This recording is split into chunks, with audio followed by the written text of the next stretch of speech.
Allez donc sur Gallia TV avec le coach Steven Inzerillo. Donc soir de reprise pour le Gallia, pour l'intro du Gallia, donc avec de nouveaux arrivants. D'ailleurs, est-ce que tu peux me dire un petit mot sur les nouveaux joueurs qui ont déjà signé cette année? Oui, bien sûr. On a fait un mercato assez attractif. C'était important de ne pas subir le mercato.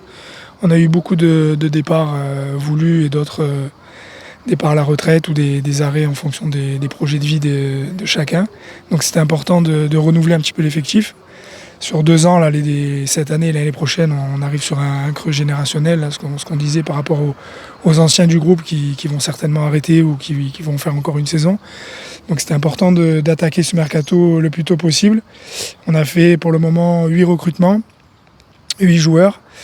Il nous en restait à valider un défenseur central. On va prendre un peu plus le temps parce que c'est un profil plus aguerri et plus expérimenté. Sinon, ce sont des joueurs qui ont entre 20 et 25 ans, qui ont eu un cursus de formation sur des réserves professionnelles sur plusieurs années. C'était important pour nous d'apporter un peu de fraîcheur, de la jeunesse, surtout par rapport au projet de jeu qu'on a et au principe de jeu qu'on a. Donc plutôt satisfait du recrutement et de la stratégie qu'on a mis en place. Oui, effectivement, des profils très intéressants, des joueurs jeunes, donc qui peuvent constituer la nouvelle génération de joueurs de N3 du Gallia Luciane. Également, est-ce que tu peux me parler un petit peu individuellement de leur profil, même à la limite leur positionnement sur le terrain? Oui, alors il y a Mathis Carlotti, qui est défenseur central, qui a joué à l'OGC Nice et au Sporting récemment. Franck Ripka, qui est un peu plus ancien, qu'on connaît, qui revient au club, qui a un peu plus de bouteilles. Ensuite, on a sur les couloirs Simon Ramé, piston droit, qui a fait la réserve de Lille, la réserve de Lens et récemment Croix, avec quelques bancs professionnels. De l'autre côté, on a Louis Torres, qui est plus expérimenté malgré son âge, qui a fait une saison en Ligue 2 à Rodez, qui était récemment en Belgique et dernièrement à Villefranche. Ensuite, au milieu de terrain, on a Yacine Atarsia, qui est meneur de jeu, qui était à Grasse, qui a lui aussi un peu plus d'expérience au niveau du temps de jeu sur de la N2. Ça fait 3 saisons qu'il évolue en N2. Et devant, on a Jean-Jacques Catraoua, qui a mis 9 ou 10 buts avec le Sud, qui va nous apporter de la vitesse et de la percussion devant. Voilà. Et là, il nous reste à faire un défenseur central pour compenser le départ de Jérôme et de Bastien. On va chercher un petit peu plus d'expérience, capable de jouer dans la défense à 3, que ce soit un droitier ou un gaucher. Voilà, on a plusieurs profils, on va prendre le temps. Oui, donc un mercato rondement mené. Au niveau de la préparation, donc on a quelques matchs amicaux, je crois qu'on a Foriani le 28. Le 18, pardon. Donc ça approche très très vite. Les joueurs ont déjà fait connaissance un petit peu. Il y a eu une prise de contact entre eux ou pas?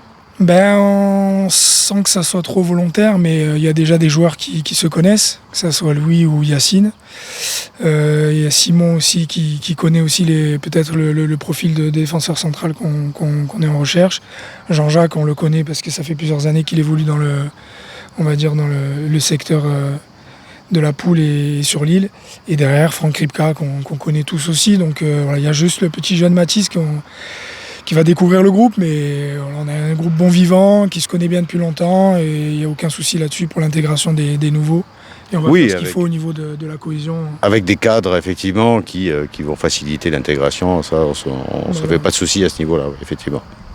Je suppose qu'il y a eu quand même quelques plans qui ont été tirés sur la comète cette année, cette nouvelle saison qui arrive. Concernant les objectifs du club, de quoi on a convenu, quelle est la politique du club cette année à ce niveau-là?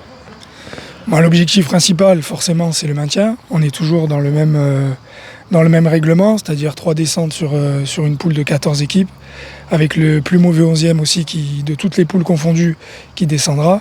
Ça fait 25 équipes en tout. Donc l'objectif principal, c'est le maintien. Maintenant, nous, le staff, on vise plus haut. On essaye de leur inclure qu'il faut qu'on fasse mieux que l'année dernière, c'est-à-dire une 7e place confortable. Il faut qu'on vise le top 5. On a fini 4e meilleure attaque du championnat. On a fini dans le ventre mou au niveau de la défense. Donc essayer d'améliorer le travail défensif, collectif et individuel, et continuer à performer au niveau de l'attaque, que ce soit individuel ou collectif. Mais l'objectif, c'est de viser un top 5. De toute façon, sur une poule de 14, ça fait quasiment un tiers de la poule qui descend, donc il faut viser le haut de tableau. Et ensuite, en Coupe de France, essayer d'aller chercher ce 64e, même 32e, pardon, qui nous a fait défaut cette année. Voilà, on a tous pris beaucoup à cœur les choses sur cette compétition. Et par contre, par rapport à la Coupe de Corse, forcément, ça alourdit le calendrier. Donc on a pris la décision avec le club, le staff technique et le comité, de laisser la Coupe de Corse cette année à l'équipe réserve. Ça nous permettra à nous de souffler un peu quand ça sera possible, parce que c'est l'année dernière, avec le parcours, le championnat qui a été très très long et très difficile à se dessiner, on a laissé des plumes, on a vu que à certaines périodes c'était difficile, on a eu beaucoup de pépins. Ouais, physiquement sur la fin c'était un petit peu compliqué, ça s'est vu même en demi-finale Coupe de Corse. Donc on a pris cette décision-là et ça nous permettra de souffler à des moments clés, et en espérant que ça nous donnera un peu plus de fraîcheur sur les deux compétitions. Oui, un 32e de finale, effectivement, cette année à Fény, c'est passé près, c'est passé quelques secondes et un bout de crampon près. J'espère que cette année, on ira un petit peu plus haut, pourquoi pas. En tout cas, c'est la volonté du club, c'est la volonté du staff aussi. Et je pense que les joueurs aussi auront à cœur de défendre nos couleurs dans les deux compétitions. Oui, ensuite, la préparation commence ce soir. Comment on aborde ça au niveau du staff avec les nouveaux joueurs, effectivement? Alors déjà, la prépa, elle a commencé, on va dire, les 2 dernières semaines pendant les vacances, parce qu'on fait le choix à chaque fois de faire un match au bout de 4-5 entraînements. Donc là, vendredi, on reçoit Fourian ici. Donc ils avaient déjà en amont de la préparation à faire pour essayer d'arriver à atteindre 45 minutes chacun vendredi. Donc déjà, ça a commencé là-dessus. Ensuite, nous, là, on va les recevoir. Il y a Stéphane qui va faire un bilan ostéo-kiné individuellement pour voir un petit peu où ils en sont. Ensuite, on démarre quelques tests, la prise de poids. Ensuite, Christophe, il enchaîne... aujourd'hui, ça va être plus de l'accueil et de la présentation, une petite reprise en douceur avec un petit footing, du renforcement, un travail technique. Et à partir de demain, les tests physiques avec le test VAMEVAL pour voir où tout le monde se situe. Et après, on part pour 5 semaines de prépa. Alors, ça va être de l'aérobie, de l'endurance, de la puissance, de la vitesse, de la force, pour les amener à ce qu'on soit prêt la première journée de championnat le 24 août.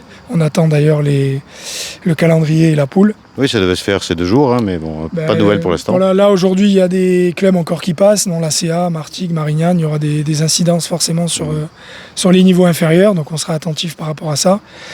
Et comme je disais, voilà, ensuite, il y a 7 matchs amicaux où il y aura une répartie des temps de jeu, et les 2 dernières semaines où forcément il y aura une équipe qui va se dégager avec un groupe, et on préparera le match de première journée de championnat. Ouais, qui se situera au niveau du 28 ou 29 ou 30 août, par là. 24. Du 24 Ouais, d'accord. 24 donc une semaine avant. On aura certainement un match pendant le tournoi. Il faut espérer qu'il sera à domicile. Oui, en fait, on fait les doléances en début de saison pour aller à l'extérieur la première journée et demander à recevoir la deuxième journée pour le tournoi. Espérer faire du monde, faire une belle fête. Merci coach, merci, bonne préparation, bon début de championnat, et puis on va se retrouver tout au long de la saison sur Galia TV. Avec plaisir encore, renouvelé. Oui. Et voilà, puis bonne saison et beaucoup de résultats sportifs, on croise les doigts. On croise les doigts, merci.